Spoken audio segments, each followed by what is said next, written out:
this video, I'm going to show you how to clear your search history on Twitter/X. So what you really want to do is go to your Twitter account or your X account, and simply there's two ways to do this. So one way is to go to the magnifying glass or the search button at the very bottom here, and go ahead and click into the search bar, and you'll see whatever recent things that you may have searched, and you just go to the X at the top right corner here, just under the word cancel. Then you click that, and you hit clear, and then it's cleared.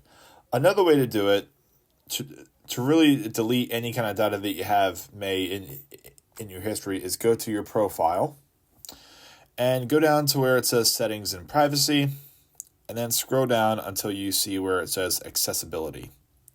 So from here, you can go down to data usage, and then go all the way down where it says storage, where it says media and web storage. So what you can do here is go ahead and clear media storage. Go ahead and clear it.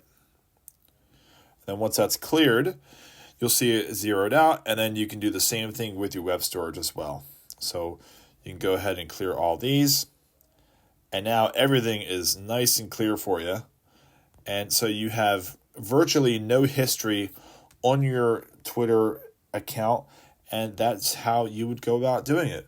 Hope you guys found the video helpful and useful, and we'll see you in the next one.